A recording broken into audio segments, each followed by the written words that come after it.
The AI assistant called Clawdbot has recently become incredibly popular. It's not just for chatting. It can also proactively reach out to you and help you get things done. It becomes your 24/7 personal assistant. Want one of your own? Today, I'll show you how to use the Lighthouse lightweight application server to bring Clawdbot home. The first step is to create a new Tencent Lighthouse. Select the Clawdbot instance in the template.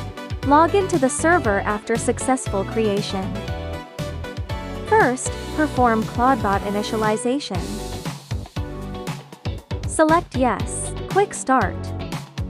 Uses Gemini as an example.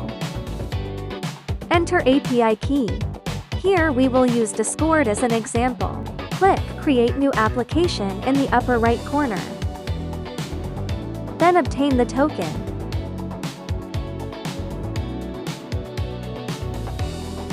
Next, open Message Content Intent. Select Bot respectively.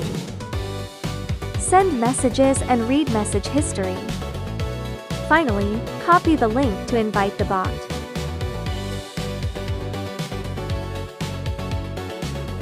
Return to the terminal and enter Discord token. Select Open. Just select the default options here. Next, select No for all options. Select Memory. It's about to succeed. This runs Gateway. Talking to a bot on Discord. Get the pairing code. Return to the terminal and enter the pairing command. Run Gateway again. Go to Discord to talk to the bot. Bot successfully replied, deployment successful. Now you can use everyday chat tools to send commands and remotely control your computer. For example, you could ask him to look up the notes on his computer.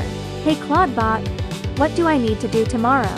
It will automatically search my notes and provide the answer. Everyone, hurry up and start using it.